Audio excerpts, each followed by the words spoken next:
JPC में भी भेजा है। 30 दिनों से ज़्यादा अगर कोई इलेक्टेड रिप्रेजेंटेटिव हिरासत में जाता है और उसे पद से हटाया जाएगा। आपने कहा कि क्लॉज ज़रूर गंभीर होने चाहिए, लेकिन इनोसेंट अनटिल प्रूवन गिल्टी, क्या इस सिद्धांत को ये उलट नहीं जाता इससे? देखिए, सीधे सवाल से मुझे नहीं लगता कि आप बिल की स्पिरिट के साथ न्याय कर पाएगी। मैं आपके माध्यम से पूरे देश की जनता को बताना चाहता हूं कि 130वां संशोधन क्या है। 130वें संशोधन में ये संविधान संशोधन है। इसमें हमने एक प्रावधान किया है कि प्रधानमंत्री, मुख्यमंत्री, भारत सरकार के मंत्री या राज्य सरकार के मंत्री किसी भी गंभीर आरोप में अगर अरेस्ट होते हैं और 30 दिन तक उनको जमानत नहीं मिलती है तो मुख्यमंत्री या प्रधानमंत्री मंत्री के केस में उनको उनके स्थान से मुक्त करेंगे। अगर वो नहीं करते हैं तो अपने आप कानूनन वो मुक्त हो जाएंगे। ये प्रावधान 130वें संवैधानिक संशोधन में हमने किया है। अब सबसे पहले मैं स्पष्ट कर देता हूं, संसद के अंदर चुनी हुई सरकार कोई भी विधेयक लाए या संवैधानिक संशोधन लाए, इसको सदन के सामने रखने में क्या विरोध हो सकता है। जबकि मैंने स्पष्ट कर दिया था कि इसको हम दोनों सदनों की संयुक्त समिति को सौंपेंगे। वहां आप आपके विचार व्यक्त कर सकते हैं। और दूसरा, जब इस पर मतदान हो तब आप आपका मत व्यक्त कर सकते हो, क्योंकि ये संवैधानिक संशोधन है तो 2/3 बहुमत चाहिए दोनों सदनों में, जो आपके पास नहीं है या नहीं है वो तो उस वक्त सिद्ध होगा। परंतु उस वक्त आप अपना विचार भी रख सकते हो और वोट भी कर सकते हो। किसी भी सरकार के विधेयक को या संविधान संशोधन को सदन में पेश न होने देना और इस तरह का व्यवहार करना, ये क्या लोकतंत्र में उचित है क्या? देश की पार्लियामेंट के दोनों सदन बहस के लिए है या शोरगुल और हल्ले के लिए है? मुद्दे का विरोध हमने भी देखा है, हमने भी करा है, परंतु बिल को पेश न होने देने की एक प्रकार की मानसिकता मैं नहीं मानता हूं कि ये लोकतांत्रिक है और विपक्ष को देश की जनता के सामने इसका जवाब देना पड़ेगा। उनका जो मैनर ऑफ प्रोटेस्ट है उसके बारे में मैं बाद में पूछूंगी, लेकिन ये जो गंभीर आरोपों का जो दायरा है, क्या आप स्पष्ट कर सकते हैं कि गंभीर आरोप क्या है? स्पष्ट कर सकती है क्या? हाँ, तो वही मैं आपसे तो जरा पूछिए आरोप। तो क्या आरोप हो सकते हैं? कैपिटल मतलब मर्डर, रेप, ऐसे वाले जो नहीं, पहले विपक्ष का इस बिल में विरोध क्या है वो तत्वतः आप बता सकती है क्या? इसका मूल विरोध का कारण जो विपक्ष ने मीडिया को समझाया होगा, हाँ, वो आप हमें बताइए। तो वो तो कह रहे हैं कि आप इस बिल के जरिए आप जो इलेक्टेड रिप्रेजेंटेटिव है, जिनके पास मैंडेट है और जिनका जनाधार से कनेक्शन है, आप उसको उलट रहे हैं और आप 30 डेज में आप बेल नहीं मिलेगा तो वो हट जाएंगे। और ये तो it is like political suicide या पॉलिटिकल मर्डर। देखिए, इस देश में आज एनडीए के मुख्यमंत्रियों की संख्या ज्यादा है। प्रधानमंत्री भी एनडीए के हैं, श्री नरेंद्र मोदी प्रधानमंत्री। तो ये बिल सिर्फ विपक्ष के लिए क्वेश्चन खड़ा नहीं करता, हमारे मुख्यमंत्रियों के लिए भी क्वेश्चन खड़ा करता है। मैंने जो सुना वो कह रहे कि आपके लोगों के सामने एफआईआर नहीं होती है।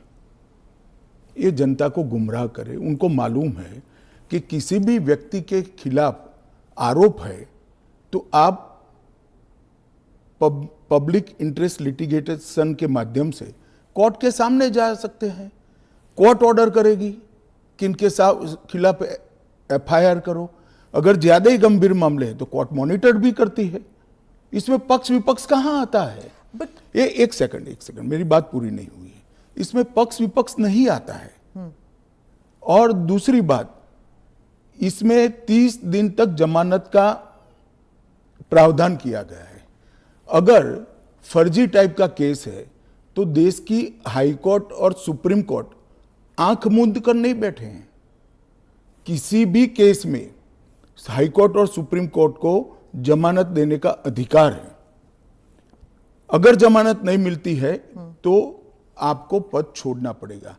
मैं एएनआई के माध्यम से देश की जनता को और पूरे विपक्ष को भी पूछना चाहता हूं, क्या कोई मुख्यमंत्री, कोई प्रधानमंत्री या कोई मंत्री जेल में रहकर सरकार चला सकता है क्या? इस देश के लोकतंत्र के लिए शोभा रूप है क्या? और अगर 30 दिन के बाद जमानत मिल जाती है तो वो फिर से शपथ ले सकते हैं। हम multi party parliamentary democratic system में है। जब आपके पास सदन में बहुमत होता है, एक मुख्यमंत्री को किसी भी कारणसर जेल में जाना पड़ा, 30 दिन तक जमानत नहीं हुई, तो अब वो पदमुक्त हो जाएंगे, परंतु उनका बहुमत तो बना रहेगा। जैसे ही मुक्त होंगे वो फिर से मुख्यमंत्री बन सकते हैं। ये जो गंभीर आरोप होते हैं इन लोगों के खिलाफ, वो उनको साबित करने के लिए या उनसे छुटकारा पाने के लिए इतना वक्त लग जाता है। आप जैसे जो डेमोक्रेसीज हैं, बाकी डेमोक्रेसीज हैं, वहाँ पे क्या होता है कि वो हट जाते हैं और फिर वापस आते हैं। यहाँ पे तो जेल में डाल देते हैं। देखिए, जेल में डालने का जो प्रावधान है वो एनडीए सरकार ने नहीं बनाया है, वो सालों से यहाँ चल रहा है। दूसरी बात कि ये जो आपने कहा कि गंभीर आरोप की व्याख्या क्या होगी, तो उसमें हमने व्याख्या कर दी है कि 5 साल से ज्यादा सजा का जहां प्रावधान है वहां पर उनको पद छोड़ना पड़ेगा। कोई छुटपुट आरोप के लिए पद नहीं छोड़ना है, मगर जिन पर करप्शन के आरोप है या 5 साल से ज्यादा सजा के आरोप है, ऐसे मंत्री, मुख्यमंत्री या प्रधानमंत्री जेल में बैठकर सरकार चलाए, ये कितना उचित है? पर दोष के ऊपर कैसे कर सकते हैं? पहले मैं आपको सिद्धि तो हो जाए ना। मैं आपको बताना चाहता हूं, आज भी भारत के जन प्रतिनिधित्व कानून जो है उसके अंदर प्रावधान है कि किसी भी चुने हुए प्रतिनिधि को 2 साल या इससे अधिक समय के लिए सजा होता है तो वो अपने स्थान से मुक्त हो जाएंगे सांसद के रूप में। अब उस पर हाई कोर्ट की अपील बाकी है, इस पर सुप्रीम कोर्ट की अपील बाकी है, मगर एक मॉरल ग्राउंड तय करने के लिए कानून आजादी मिली तब से बना है। इस पर भी आर्गुमेंट होता है कि भाई वो हाई कोर्ट से छूट जाएंगे, वो सुप्रीम कोर्ट से छूट जाएंगे, क्योंकि अपील फाइनल नहीं हुई है। तो जैसे ही छूटते हैं उनकी सदस्यता रिवाइव हो जाती है। कई सारे लोगों की सदस्यता समाप्त हो गई और तुरंत रिवाइव भी हुई, ऊपर से सजा का स्टे मिलने के बाद। पर इस दौरान उनका राजनीतिक कुछ नहीं होता है ना सर। सत्येंद्र जैन का देख लीजिए, उनके 4 साल कौन लौटाएगा? उनकी जो पॉलिटिकल लाइफ है वो तो खत्म हो गई ना। नहीं, मगर 4 साल तक उनको जमानत नहीं मिला, केस अभी चालू है। हाँ, तो पर उसके बाद सीबीआई का जो रिपोर्ट है वो कोर्ट ने एक्सेप्ट कर लिया ना। आप भयंकर भ्रांति में हो। जिस एफआईआर में वो 4 साल जेल में रहे, वो एफआईआर में क्लोजर रिपोर्ट नहीं भरी गई। क्लोजर रिपोर्ट 2022 के केस में भरी गई।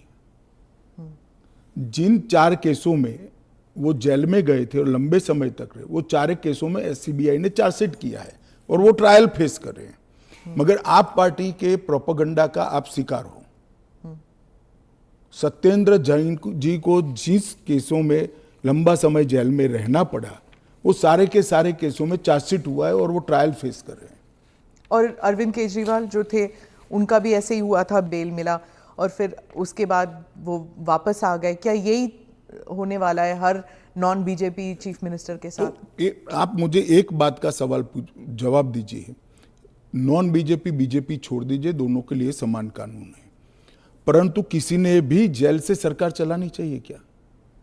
आजादी से अब तक कई सारे नेता जेल में गए, कई सारे मुख्यमंत्री भी गए, मंत्री भी गए, और सबने इस्तीफा देकर जेल में गए। अभी अभी एक ट्रेंड शुरू हुआ कि जेल में जाने के बाद भी इस्तीफा नहीं देना।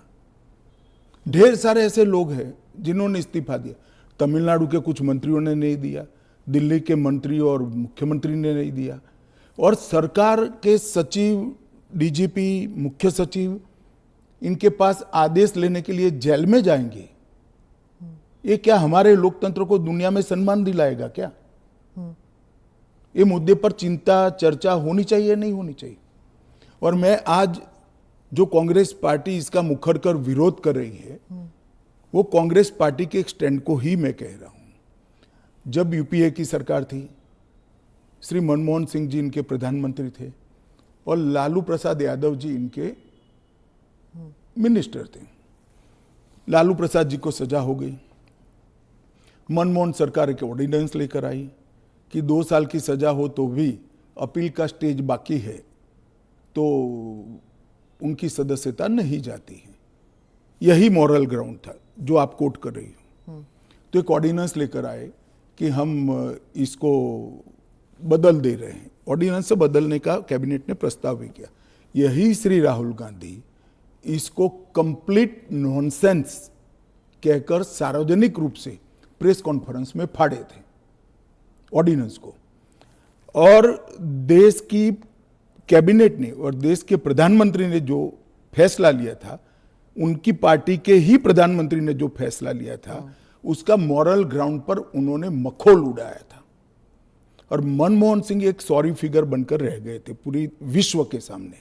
आज वही राहुल गांधी बिहार में सरकार बनाने के लिए सजा हो गई, वो लालू प्रसाद जी को गले मिल रहे हैं। ये ड्यूअल स्टैंडर्ड नहीं है क्या? ये शोभा देता है क्या? 3 चीजों से ये सारे आरोप खारिज हो जाते हैं। एक तो प्रधानमंत्री जी ने स्वयं अपने आप को इसमें डाला है।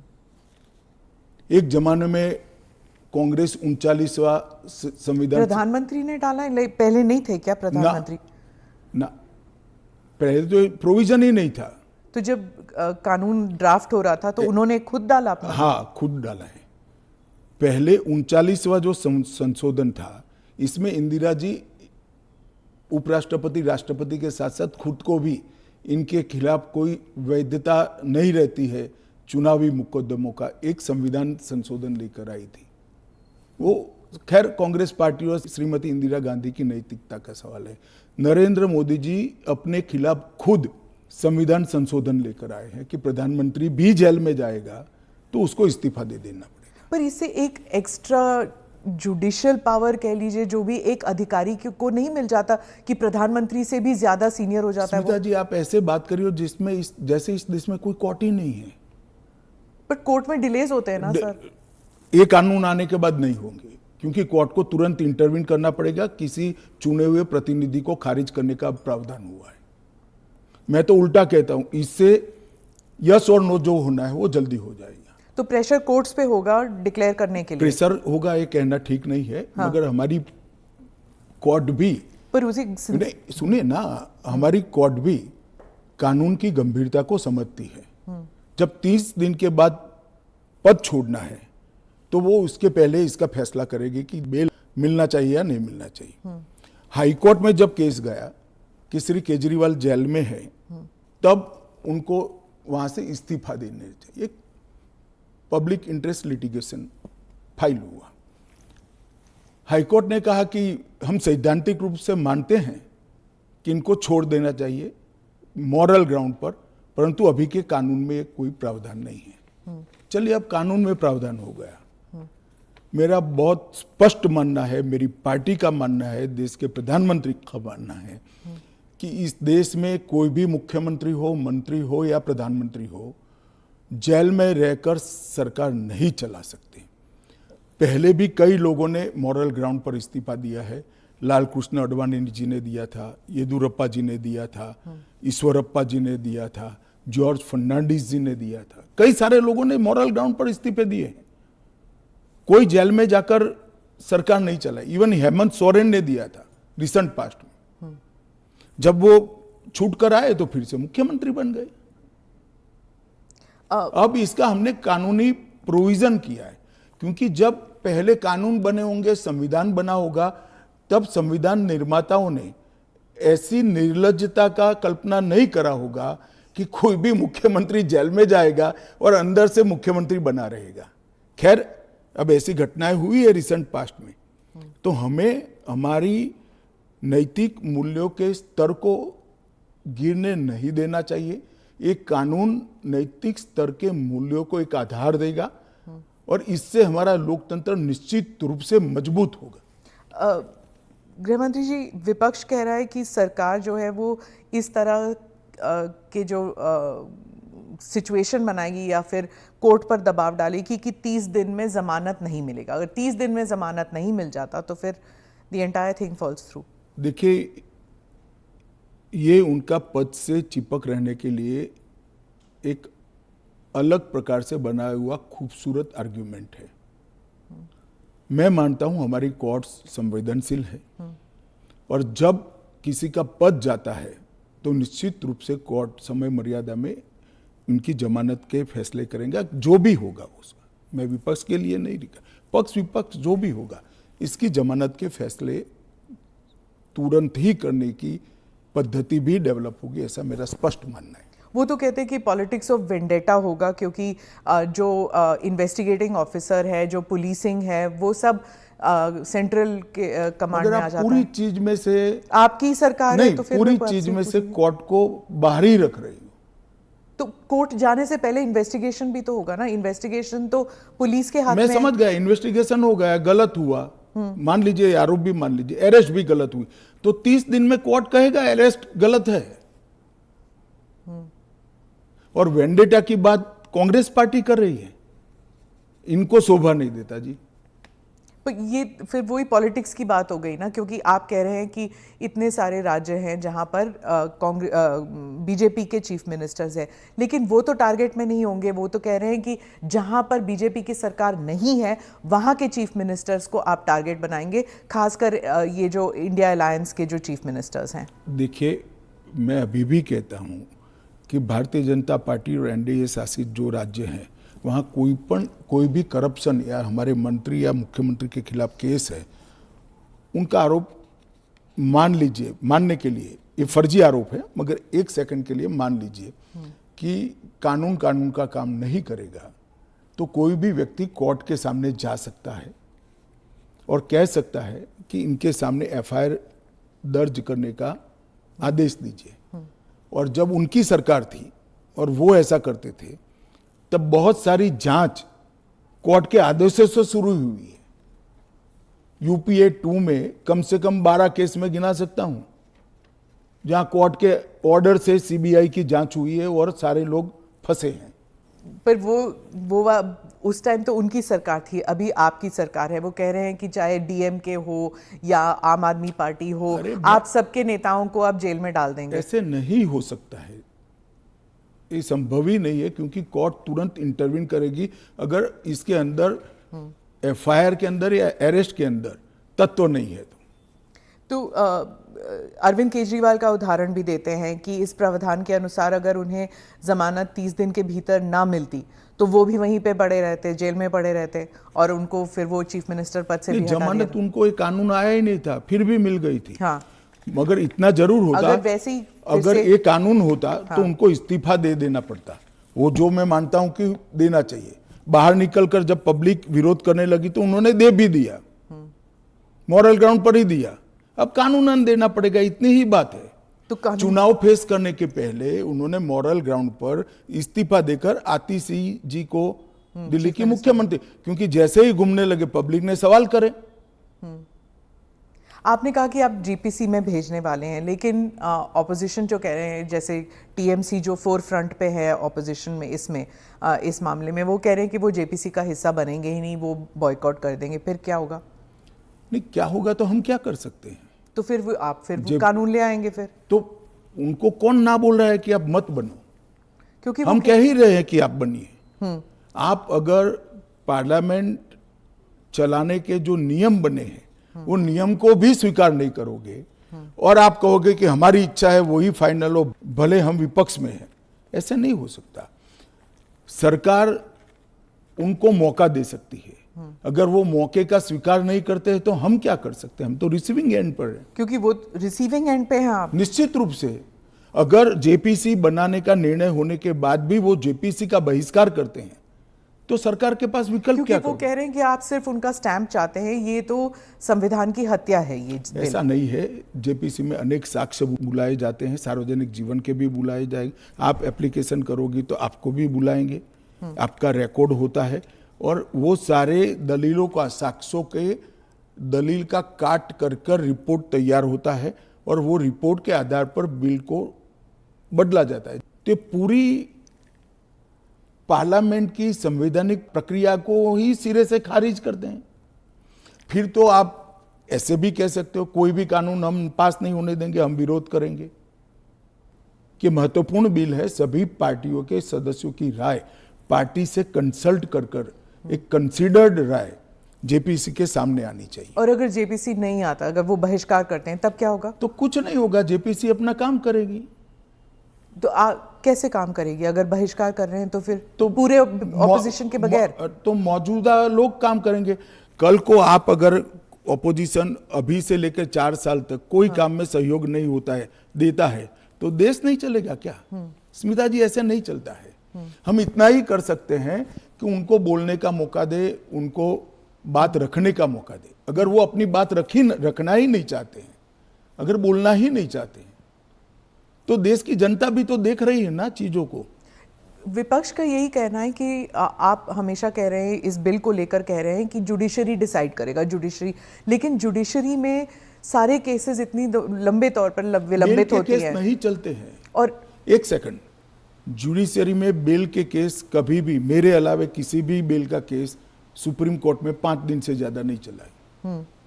पर ये इरिवर्सिबल हो गया ना, ये जो केसेस हो जाते हैं, अगर उनको पद छोड़ना पड़े तो ये इरिवर्सिबल तो हो ना, जमानत मिलने के बाद वो फिर से ले सकते हैं। हमारा इतना ही है कि जमानत नहीं होती तब तक आप जेल से सरकार नहीं चला सकते।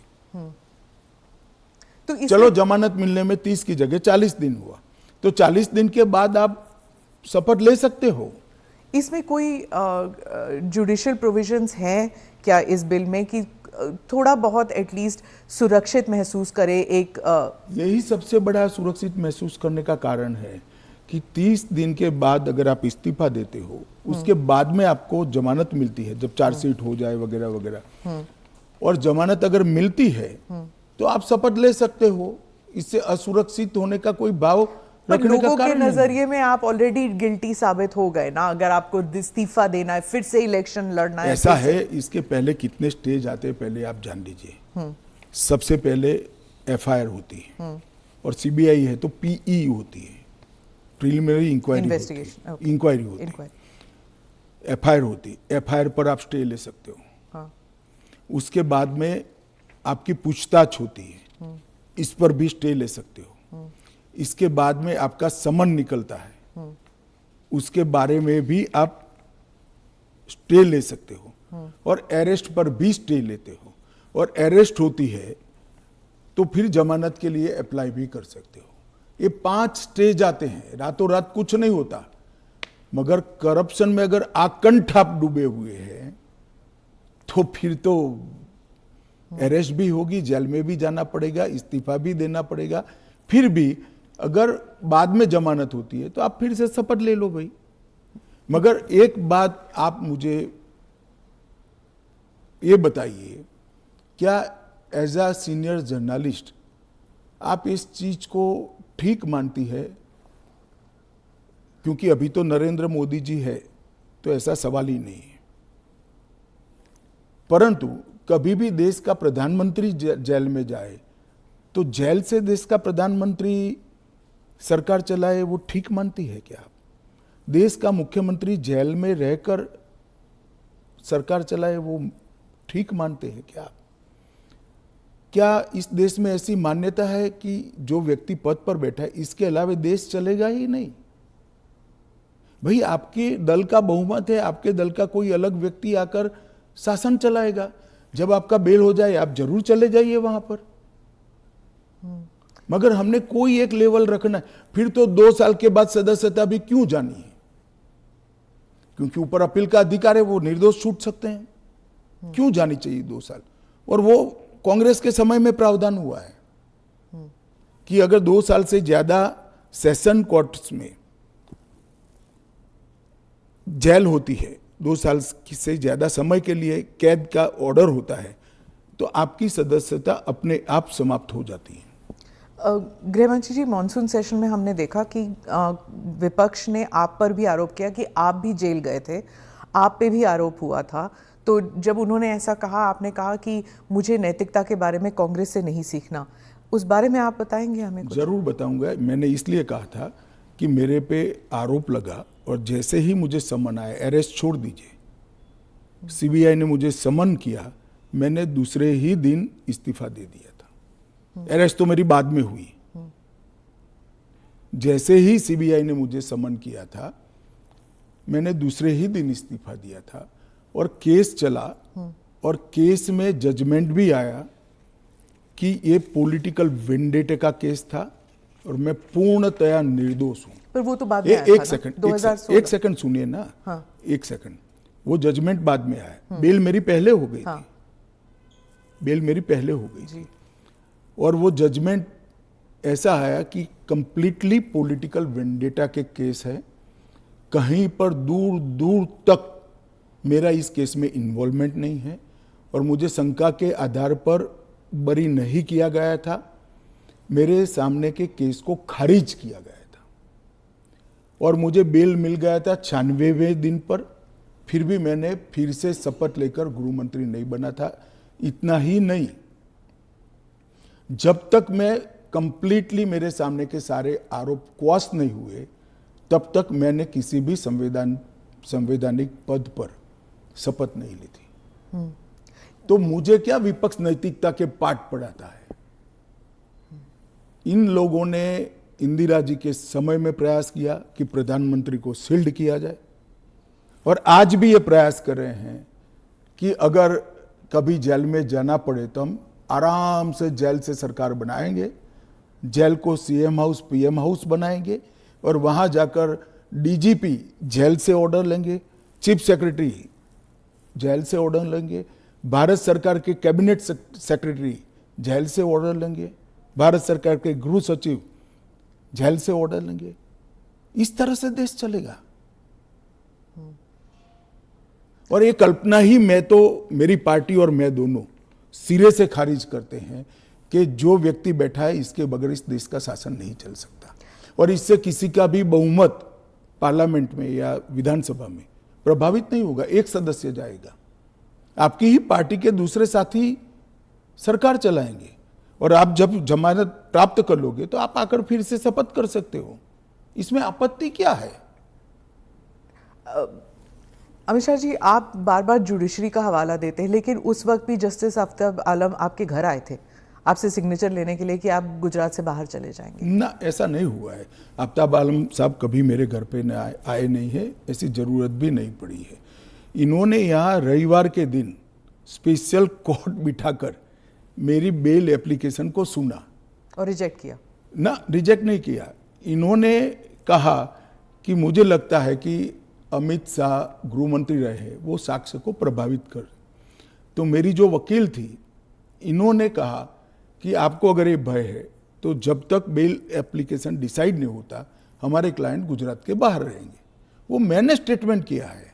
2 साल आप बाहर रहे? हाँ, 2 साल में बाहर रहा, निश्चित रूप से बाहर रहा, क्योंकि 2 साल भारत के इतिहास में कभी भी किसी की बेल एप्लीकेशन 2 साल नहीं चली है। आलम साहब की कृपा से मेरी बेल एप्लीकेशन 2 साल चली। ज्यादा से ज्यादा बेल एप्लीकेशन 11 दिन तक चली है। आपने उस वक्त पहले भी जिक्र किया था अडवाणी जी के ऊपर कि उन्होंने भी इस्तीफा दिया था। जी, कहा था अडवाणी जी ने इस्तीफा दिया था। ढेर सारे हमारे कार्यकर्ता, मदन लाल खुराना वगैरह सारे, सभी ने दिया था कि जब तक, अरे अभी हेमंत सोरेन जी ने दिया था। ये तो एक नया संस्कृति आया अभी। विगत 2 साल पहले ऐसा केस ही नहीं था कोई। सभी लोगों पर आरोप लगते थे, सब लोग इस्तीफा दे देते थे, बरी होकर राजनीति शुरू करते थे। तमिलनाडु के कुछ मंत्रियों ने इस्तीफा नहीं दिया, दिल्ली के मंत्री और मुख्यमंत्री ने इस्तीफा नहीं। और अगर इस तरह से इस समाज जीवन का, नैतिकता का स्तर आप राजनीति का और समाज जीवन का नीचे ले जा रहे हैं, इससे हम सहमत नहीं हैं। और अगर मैं अब पूछता हूं, आप मुझे पूछ रही हैं, तो लालू जी के वो ऑर्डिनेंस फाड़ने का, लालू जी के बचाने के लिए जो ऑर्डिनेंस मनमोहन सिंह लाए थे, वो ऑर्डिनेंस को फाड़ने का राहुल गांधी का औचित्य क्या था? अगर उस दिन वो मोरालिटी थी तो आज नहीं है क्या? क्योंकि आप लगातार 3 चुनाव हार चुके हो। मोरालिटी के स्टैंडर्ड्स चुनाव के जय पराजय के साथ जुड़े नहीं है। मोरालिटी के स्टैंडर्ड सूर्य और चंद्र की तरह हमेशा अपनी जगह पे स्थिर रहने चाहिए। तो क्या आप कह रहे हैं कि राहुल गांधी कॉम्प्रोमाइज हो गए हैं आरजेडी के लिए? नहीं, मुझे कहने की कहाँ जरूरत है। उनके 2 चीजों को वो कैसे जस्टिफाई करेंगे? मैंने तो आज पूछ लिया, आप इनका इंटरव्यू कर पूछ लो उनको। तो आपके जो एनडीए के जो पार्टीज हैं, क्या वो सब सहमत है इस जी सर, बिल को लेकर? सब चंद्रबाबू नायडू, नीतीश कुमार, सब सहमत है। सब आप पर इस मॉनसून सेशन में वो इतने आगे तो नहीं आए आपको डिफेंड करने के लिए, आप अकेले नजर आए। नहीं, आगे आने का मौका ही नहीं आया, बहस ही नहीं होने दी। जब जेपीसी होगी, जब बहस होगी और फिर पार्लियामेंट में बहस होगी तो सभी दल अपना अपना पक्ष रखेंगे। फिर आप पर पर्सनल अटैक हुआ, माइक हाथ में पकड़ा। देखिए, पार्लियामेंट किस तरह से चलनी चाहिए वो अकेला सत्ता पक्ष तय नहीं कर सकता। किसी भी बिल के लिए या संवैधानिक संशोधन के लिए स्वस्थ बहस का वातावरण अगर विपक्ष नहीं बनाता है तो देश की जनता देख रही है कि ये पद्धति ठीक है क्या। इस बिल पर जब तय था कि बिल अभी पारित नहीं होना है, जेपीसी में जाना है, मैंने बीच में ही खड़े होकर इसकी घोषणा कर दी थी, तो विपक्ष इस बिल पर अपना विचार रख सकता था या नहीं रख सकता, मुझे जवाब देना पड़ता। फिर तो बिल जाता जेपीसी में, उस दिन पास नहीं होना था। मैंने पहले ही घोषणा कर दी थी कि इस बिल को सरकार ने तय किया है कि ये जेपीसी में जाएगा, दोनों सदन का जेपीसी बनेगा, 21 सदस्य लोकसभा के होंगे, 10 सदस्य राज्यसभा के होंगे, 31 सदस्य प्रोरेटा सभी दलों से आएंगे। क्या ये बिल पास हो जाएगा? मुझे तो विश्वास है हो जाएगा। कांग्रेस पार्टी में ही और विपक्ष में ही कई लोग ऐसे निकलेंगे जो मोरालिटी का सपोर्ट करेंगे, मॉरल ग्राउंड को बनाए रखने के लिए सपोर्ट करेंगे। और फ्रेम है ये जेपीसी के अध्यक्ष जो बनेंगे उस पर निर्भर होगा। वो जब चर्चा समाप्त करेंगे तुरंत हम तो अगले सप्ताह में ले आएंगे। ऑपोजिशन कहती है कि जो पार्लियामेंट के अंदर सीआईएसएफ को लगाया गया है, इसकी वजह से लेजिटिमेट प्रोटेस्ट नहीं हो पा रहे और वो फोर्सिबली लोगों को बाहर किया जाता है जब प्रोटेस्ट करते हैं तो वेल ऑफ द हाउस से। पहली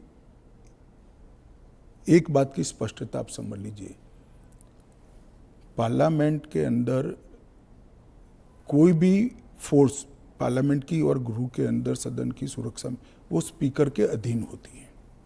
इसमें फोर्स का महत्व नहीं होता है। पहले भी दिल्ली पुलिस के जवान थे, अब सीआईएसएफ मार्शल्स थे ना पहले। तो वही मार्शल्स होते हैं, आज भी मार्शल्स ही है। वो जैसे ही संसद की सुरक्षा विंग में आते हैं वो सीआईएसएफ या दिल्ली पुलिस के जवान नहीं रहते, वो मार्शल माने जाते हैं और वो स्पीकर के तहत होते हैं। मार्शल सदन के अंदर तभी प्रवेश करते हैं जब स्पीकर उनको ऑर्डर करे। एक बात, ये जो बदलाव हुआ है वो एक बड़ी दुर्घटना हुई थी। कुछ वामपंथी लोगों ने संसद के अंदर स्प्रे किया था, कलर स्प्रे किया था। उस वक्त लोकसभा स्पीकर ने एक कमेटी बनाई और वो कमेटी में गृह सचिव भी थे, लोकसभा के सेक्रेटरी जनरल थे, राज्यसभा के सेक्रेटरी जनरल थे और कई लोग थे। उन्होंने मिलकर ये तय किया कि किसी ने किसी एक सीएपीएफ ने स्पेशल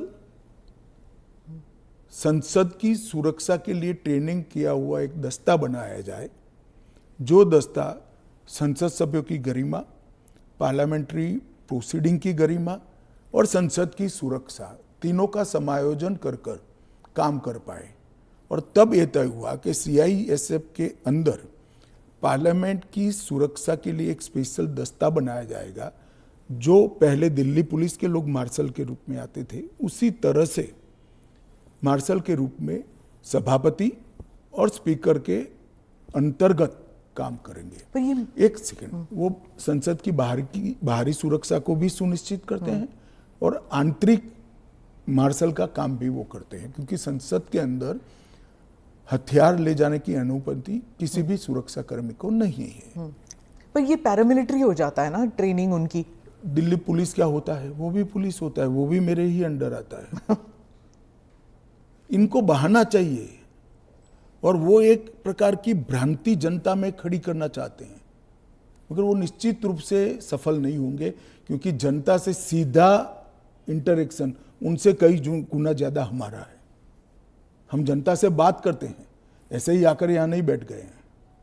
मगर 3 चुनाव हारने के बाद मुझे लगता है फ्रस्ट्रेशन का जो लेवल है, वो सामान्य विचार विवेक जो होता है वो गवा बैठा है। पर वो राहुल गांधी कहते हैं कि लोगों के बीच तो वो जाते हैं, ट्रक ड्राइवर के बीच जाते हैं, खेतों में वो चाह रहे हैं, आप लोग तो नहीं जाते हैं। ऐसा है कि मैनेज कर कार्यक्रम करना और जनसंपर्क करना, दोनों के बीच में बड़ा फर्क है। जब बिल्स की बात हो रही है और पारदर्शिता की बात हो रही है, तो मैं वाइस प्रेसिडेंट इलेक्शन पर आऊंगी, पर उससे पहले पूछूंगी कि धनखड़ साहब के साथ क्या हुआ था। उन्होंने आपने प्रेशर डाला था उन पर रेजिग्नेशन के लिए? नहीं, मुझे लगता है ANI ने रिसर्च विंग बंद कर दिया है। धनखड़ साहब का इस्तीफे का पत्र स्वयं स्पष्ट है।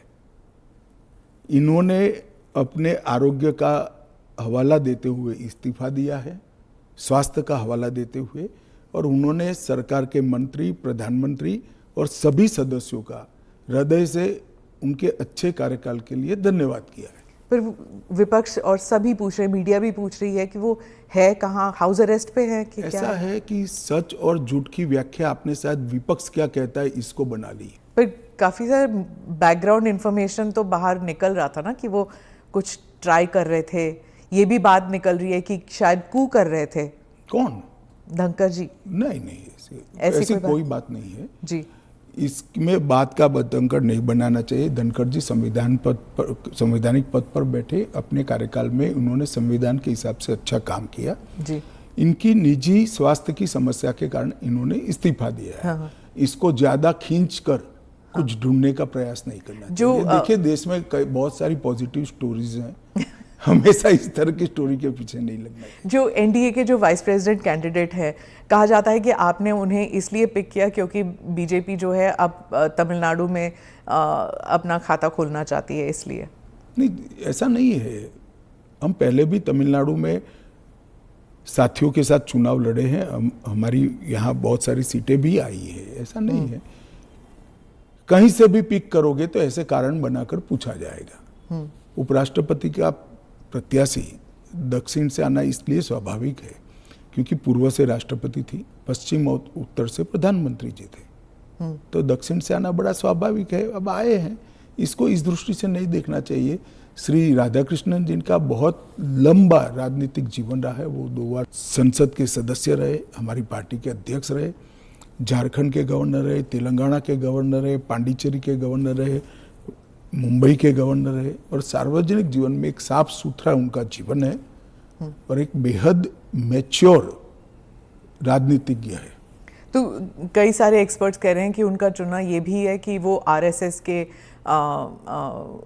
के साथ उनका कनेक्शन है, इसीलिए ये तो ढेर सारे लोग, प्रधानमंत्री जी स्वयं का आरएसएस के साथ कनेक्शन है। धनखड़ जी का नहीं था। अरे सुनिए ना, मेरा भी है। तो हम लोगों का चयन देश ने इसलिए किया है कि हम आरएसएस से, आरएसएस के साथ कनेक्शन होना कोई माइनस पॉइंट है क्या? आप बताइए। जरा भी नहीं। अटल बिहारी वाजपेयी जी भी आरएसएस से कनेक्टेड थे, श्री अडवाणी जी भी आरएसएस से कनेक्टेड थे, मोदी जी भी है, मैं भी हूं, राधाकृष्णन जी भी है। और जो इंडिया अलायंस के जो कैंडिडेट है, उनके बारे में आपने कहा कि उन्होंने एक समय था जब उन्होंने नक्सलिज्म, मेरे कहने से क्या होता है, वो तो सुप्रीम कोर्ट का रिकॉर्ड है। सलवा जुडम को इन्होंने खारिज कर दिया। आदिवासियों का आत्मरक्षा का जो अधिकार था उसको उन्होंने समाप्त कर दिया। इसके कारण इस देश में नक्सलवाद 2 दशक ज्यादा चला है। उस वक्त नक्सलवाद अंतिम सांसें गिन रहा था, क्योंकि जो आदिवासी थे, जो बच्चों को पढ़ाना चाहते थे, जिनके यहाँ रोड नहीं पहुंचता था, इससे परेशान थे, जिनके यहाँ स्वास्थ्य सेवाएं नहीं थी, वो परेशान थे। उन्होंने खुद की रक्षा के लिए सलवा जुडम बनाया था। इसको सुप्रीम कोर्ट ने खारिज कर दिया। ये तो सुप्रीम कोर्ट का रिकॉर्ड है, इनका जजमेंट है। तो और इसके बाद जो स्कूल तबाह हो गए थे नक्सलियों के कारण, वो स्कूलों में सीआरपीएफ और सुरक्षा बल बैठे थे, रातों रात एक ऑर्डर करके सबको बाहर कर दिया। कई जगह हमले हुए सुरक्षा बलों पर। ये दोनों जजमेंट, इसका जवाब श्री सुदर्शन रेड्डी से ज्यादा राहुल गांधी ने देना चाहिए। कि उन्होंने क्यों पिक किया? जी, मैं तो मानता हूं यही क्राइटेरिया रहा होगा। नक्सल को सपोर्ट करने के लिए? नहीं, वामपंथी विचारधारा, और इसलिए ये जजमेंट से निश्चित रूप से नक्सल प्रोटेक्ट हुए हैं। तो क्या वाइस प्रेसिडेंट इलेक्शन भी अब it will be polarizing factor? पहले भी नहीं होता। पोलराइजेशन क्या है? जब आप इतना बड़ा आरोप लगा रहे हैं कि और पोलराइजेशन अगर होगा भी तो किस मुद्दे पर होगा? देश की सुरक्षा के मुद्दे पर होगा। मैं मानता हूं देश की सुरक्षा पर सांसदों ने विचार करना चाहिए या नहीं करना चाहिए। ANI के साथ बात करने के लिए धन्यवाद। आपका धन्यवाद। धन्यवाद।